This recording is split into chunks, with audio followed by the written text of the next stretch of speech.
Hello friend, कैसे आप सभी। उम्मीद करता हूँ कि अच्छा होंगे। दोस्तों, आज की जो मैं वीडियो लेके आया हूँ वो सर्जरी स्पेशल है। मतलब जो सर्जिकल क्वेश्चन होते हैं एमसीक्यू, जो हमारे ओटी टेक्नीशियंस हैं, नर्सिंग ऑफिसर्स हैं, जैसे कि अभी डीएसएसबी के एग्जाम की प्रिपरेशन जो लोग कर रहे हैं उनके लिए बेहद काम आएंगे, क्योंकि ये सर्जिकल रिलेटेड एमसीक्यू है, जो कि सर्जरी या ऑपरेशन थिएटर के अंदर जो एमसीक्यू रिलेटेड जो बनते हैं उनके बारे में आज हम डिस्कस करेंगे। तो आपका समय ज़्यादा ना लेते हुए स्टार्ट करता हूँ पहले क्वेश्चन की तरफ चल के। तो दोस्तों, पहला सवाल कह रहा है elective LSCS posted at 9 AM।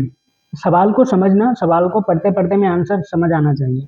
Elective LSCS posted at 9 AM, woman was asked to be एनवीएम ओवरनाइट। ठीक है, woman was asked to be एनवीएम overnight. She had 1 glass of water at 5 AM in the morning. सवाल देखो surgical है तो समझ आना चाहिए। देखो सवाल को एक एक पॉइंट के हिसाब से मैं क्लियर करता चलता हूँ। Elective LSCS posted at 9 AM। Elective LSCS है जो कि 9 बजे के लिए पोस्ट किया गया है। एलएससीएस पहले हमें पता होना चाहिए एलएससीएस क्या होता है। एलएससीएस होता है लोअर सेगमेंट सिजेरियन सेक्शन। ये क्या होता है कि अगर जो बेबी है नॉर्मल डिलीवरी नहीं हो पा रही है, किसी भी रीजन की वजह से कोई कॉम्प्लिकेशन है, तो उस कंडीशन में एलएससीएस किया जाता है। ठीक है, woman was asked to be NBM overnight. यानी एनबीएम मतलब तो नथिंग बाय माउथ। महिला को बोल दिया गया है कि 12 मतलब मिडनाइट से आपको कुछ नहीं खाना है। एंड महिला ने क्या किया, she had 1 glass of water at 5 AM in the morning. उसने 1 गिलास पानी सुबह 5 बजे पी लिया। तो इस कंडीशन में क्या करेंगे? तो ऑप्शन ए में बोला गया है कि defer surgery by 2 hours। Defer को बोलते हैं पोस्टपोन में बोला जाता है, पोस्टपोन सर्जरी बाय 2 hours, या फिर डेफर सर्जरी इन 4 hours, या फिर सी में can do surgery eight scheduled with high risk of aspiration. इस ऑप्शन को समझना, can do surgery eight scheduled with high risk of aspiration, या फिर ऑप्शन डी में बोला गया है can do surgery eight scheduled time without high risk of aspiration. इस सवाल के ऑप्शन को समझने से पहले हमें एक चीज समझ आनी चाहिए, वो है एनपीओ। एनपीओ क्या होता है? पेशेंट को ऑपरेशन से पहले एनपीओ रखा जाता है। तो एनपीओ की कुछ गाइडलाइन है, वो गाइडलाइन मैं आपको बताता हूँ, क्योंकि वो स्पेशली अगर आपने गाइडलाइन आपको आती है एनपीओ की तो आप आंसर फटाक से दे दोगे क्वेश्चन पढ़ते पढ़ते ही। तो एनपीओ की अगर मैं गाइडलाइन की बात करूँ, एनपीओ जो होता है उसको 2 hours के लिए जो रखा गया है वो रखा गया है नॉर्मल पानी। मतलब अगर बोला जाए नॉर्मल पानी, या बोला है clear water. Clear water, clear water का मीन्स है कि ट्रांसपेरेंसी, मतलब इधर वाटर है उधर वो है। 2 घंटे तक का चलता है जो गाइडलाइन है एनपीओ की। तो क्लियर वाटर 2 hours, और इसका 4 hours में दिया गया है कि ब्रेस्ट फीड, अगर किसी बच्चे ने ब्रेस्ट फीड कर रखा है तो 4 hour तक का उसको एनपीओ रखना होता है। उसके बाद आप कोई भी प्रोसीजर कर सकते हैं। और 6 hours के लिए रखा गया है milk waste disease. Milk waste मतलब दूध पी लिया है या फिर Coca Cola, Pepsi, cold drink वगैरह वगैरह एक्सेट्रा वो। और 8 hours में रखा गया है सॉलिड, यानी कि कुछ दलिया खिचड़ी वगैरह कुछ खा लिया है। तो इन एनपीओ की गाइडलाइन को समझते आपने समझ जाना चाहिए कि 5 AM पे उसने पानी पिया है सुबह 1 गिलास वाटर, और उसकी सर्जरी पहले से जो प्लान थी वो थी 9 बजे की। तो पानी के लिए क्या है 2 hours तक का चलता है प्लेन वाटर का। तो प्लेन वाटर ही उसने 1 गिलास पानी पिया है, प्लेन वाटर है। तो क्या हो गया, इसके ऑप्शन नंबर डी को आप ध्यान से पढ़िए, can do surgery eight scheduled time without high risk of aspiration. तो इसका ऑप्शन नंबर डी जो है वो करेक्ट आंसर हो जाएगा, क्योंकि इसमें कोई हाई रिस्क की जरूरत नहीं पड़ेगी एस्पिरेशन की। तो क्योंकि 2 hours की एनपीओ की गाइडलाइन है, और आपके 5 AM और 9 AM के बीच में 4 hours का गैप है, तो आप नॉर्मल सर्जरी इसको प्रोसीड कर सकते हैं। ठीक है, चलते हैं अगले सवाल की तरफ। दोस्तों, सवाल को पढ़ते पढ़ते ना सवाल के कुछ गाइडलाइन में इसलिए लेके आता हूँ ताकि आपको समझने में आसानी हो, आपको हेल्प मिले। अगले सवाल की तरफ चलता हूँ, थोड़ा सा सिंपल है। सिंपल 50% लोगों के लिए सिंपल है, 50% के लिए नहीं है। तो सवाल ये कहता है कि बिडाल टेस्ट इज परफॉर्म। जो बिडाल टेस्ट है वो किस लिए परफॉर्म किया जाता है? तो ऑप्शन ए में है to identify the typhoid fever, और ऑप्शन बी में टू आइडेंटिफाई द एड्स, और ऑप्शन सी में to identify the cause of diarrhoea, या फिर ऑप्शन डी में to identify the cause of dysentery. देखो डायस्टनी, इसका ऑप्शन मैं पहले ऑप्शन एक ही बात कर लेता हूँ, क्योंकि इसका जो करेक्ट आंसर है ज़्यादा समय भी नहीं लगाऊंगा। तो इसका जो राइट आंसर है वो है टाइफाइड फीवर को चेक करने के लिए विडाल टेस्ट किया जाता है। और इसी सवाल के अंदर मैं 1 नंबर का क्वेश्चन और ऐड कर देता हूँ वहीं पे ऐसे ही। मतलब इसमें ये दूसरे ऑप्शन में जो बोला है इन्होंने टू आइडेंटिफाई द एड्स, तो एड्स की फुल फॉर्म करके भी कोई कई बार सवाल आ सकता है। तो एड्स की फुल फॉर्म भी हमें पता होना चाहिए। एड्स की फुल फॉर्म है एक्वायर्ड इम्यूनो डिफिशियंसी सिंड्रोम। ठीक है, ये भी एक सवाल ऐड कर लेना इसमें। लेकिन इस जो क्वेश्चन नंबर 2 है इसके ऑप्शन के अकॉर्डिंग इसमें फर्स्ट नंबर जो है option number A is the correct answer. Typhoid fever को चेक करने के लिए विडाल टेस्ट किया जाता है। ठीक है दोस्तों, चलते हैं अगले सवाल की तरफ। अगला सवाल कहता है Benedict test is in urine sample is done for the detection of. जो वेनेडिक्ट सैंपल लिया जाता है वो किस पर्पज के लिए लिया जाता है। तो ऑप्शन दिए गए इन्होंने एसीटोन, ऑप्शन बी है ग्लूकोज, ऑप्शन सी है वाइल्ड साल्ट और ऑप्शन डी है वाइल्ड पिगमेंट। देखो पहले हमें बेनेडिक्ट का पता होना चाहिए, बेनेडिक्ट का पता है तो ऑप्शन हमारे सिंपल से आसान है, क्वेश्चन आप आंसर आप तुरंत दे देंगे। बेनेडिक्ट जो किया जाता है टेस्ट वो किया जाता है, test can be use to check for reducing sugar, sugar को चेक करने के लिए, रिड्यूसिंग शुगर का लेवल चेक करने के लिए बेनेडिक्ट टेस्ट किया जाता है। तो इसमें जो ऑप्शन नंबर बी है ग्लूकोज, शुगर से मैच करा ग्लूकोज, तो glucose is the correct answer. Benedict का अगर हमें पता है तो आंसर अपने आप आपको समझ आ जाएगा, तो option number B is the correct answer glucose. चलते हैं अगले सवाल की तरफ।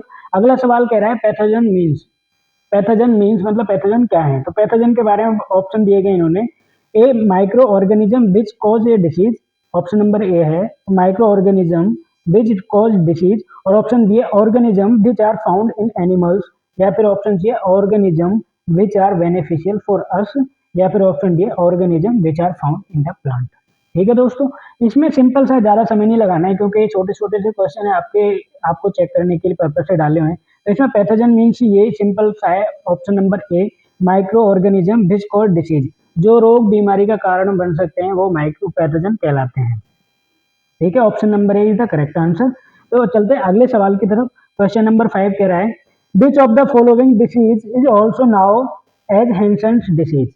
ठीक है दोस्तों, सवाल कह रहा है which of the following disease is also known as Hansen's disease. जो हैंसेंस डिसीज है वो किस नाम से जानी जाती है, या किस बीमारी के लिए जानी जाती है। तो ऑप्शन ए में लेप्रोसी है, और ऑप्शन बी में साइफिलिस है, और ऑप्शन सी में मम्प्स है, और ऑप्शन डी में ट्यूबरकुलोसिस है।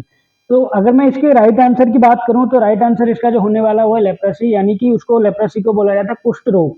आजकल हमारे देश में नहीं होता है लेकिन पहले हमारे देश में काफी था, तो इसलिए कुष्ठ रोग लेप्रोसी को बोला जाता है। तो इसका जो करेक्ट आंसर है हैंसेंस डिसीज का वो है लेप्रोसी।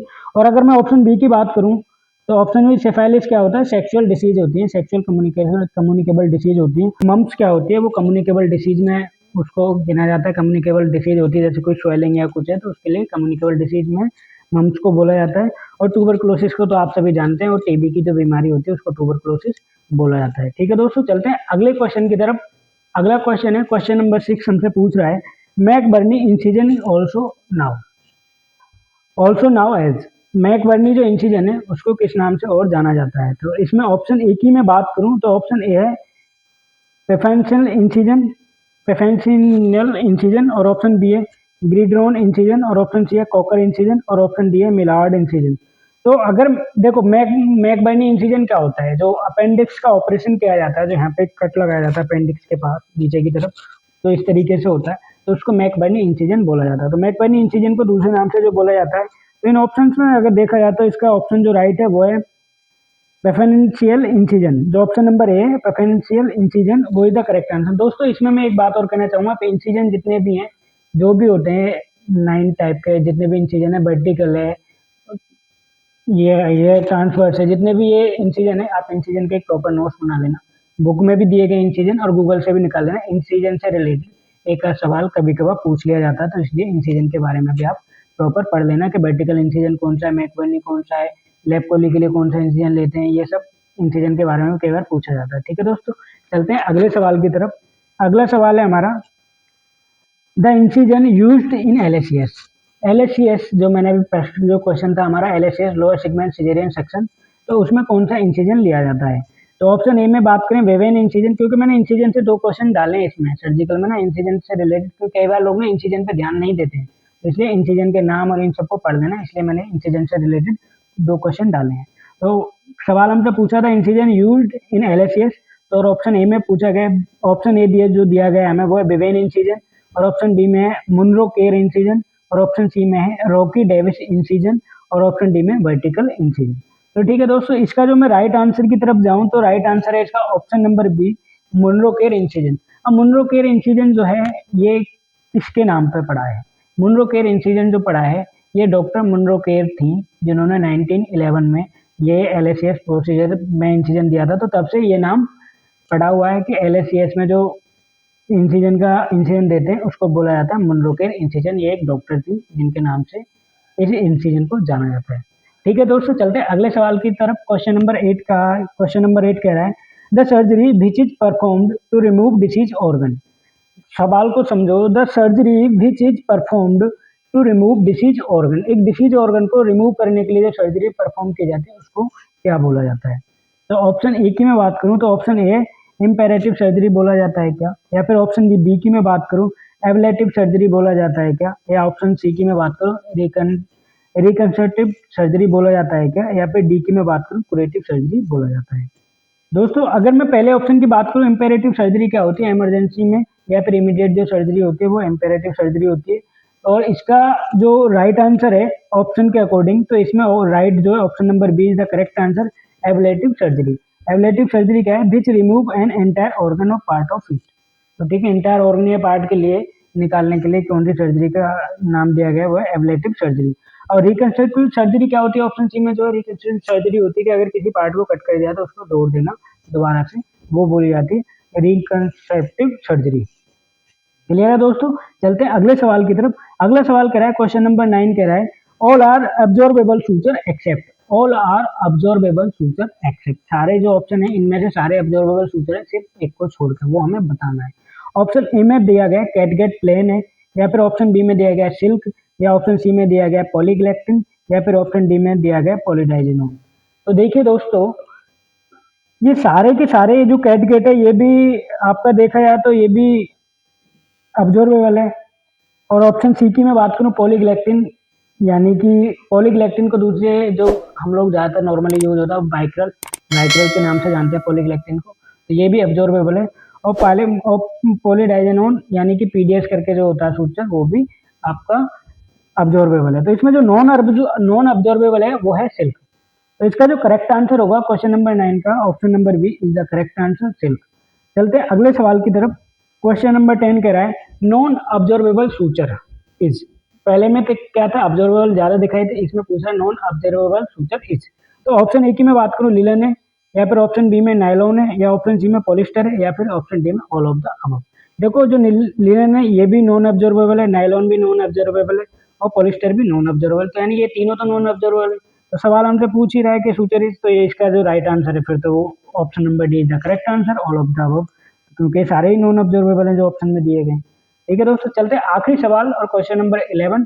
और दोस्तों वीडियो अगर आपको काम के मतलब आपको लग रहा है कि वीडियो सही है और आपके काम आ सकती है, ये एमसीक्यू आपको फायदा देंगे इन फ्यूचर, तो आप वीडियो को ज़्यादा से ज़्यादा शेयर करना और चैनल को सब्सक्राइब करना अगर नए हैं तो। ठीक है दोस्तों, चलते हैं अगले सवाल की तरफ। क्वेश्चन नंबर 11 कह रहा है हमसे complication of prolonged drain, complication of prolong drain, एक प्रोलॉन्ग टाइम के लिए अगर ड्रेन डाल दी गई तो उससे क्या कॉम्प्लिकेशन देखे जा सकते हैं। तो ऑप्शन ए की मैं बात करूं तो ऑप्शन ए एडेशन है, या फिर ऑप्शन बी की मैं बात करूं तो परफोरेशन है, और ऑप्शन सी की मैं बात करूं वो इन्फेक्शन है, या फिर ऑप्शन डी की मैं बात करूं ऑल ऑफ द अबव है। तो इसमें सिंपल सी बात यह है कि देखो प्रोलॉन्ग जब ड्रेन डली होती है तो उसके साथ आपको एडेशन भी चिपका चिपकी, एडेशन मतलब चिपका चिपकी भी देखी जा सकती है, एडेशन मिल सकते हैं, और परफोरेशन भी वो देखी जा सकते हैं। लेकिन परफोरेशन क्या है कि जल्दी तुरंत ही दिखती है, कहीं कुछ हो गया तो ड्रेन डालते टाइम तो परफोरेशन तभी दिख जाती है। लेकिन अगर ऑप्शंस के हिसाब से मैं चलूँ तो परफोरेशन भी ठीक है, और ऑप्शन सी की मैं बात करूँ इन्फेक्शन, तो इन्फेक्शन भी देखा जाता है। तो ये सारी चीज़ें इसमें देखी जाती है, तो इसका जो करेक्ट आंसर होने वाला है दोस्तों वो होने वाला है option number D, all of the above. ठीक है दोस्तों, अगर आप मुझे लगे अगर आपको मेरी वीडियो अच्छी लगी तो शेयर कर देना और लोगों तक पहुंचा देना। और thank you so much for watching this video.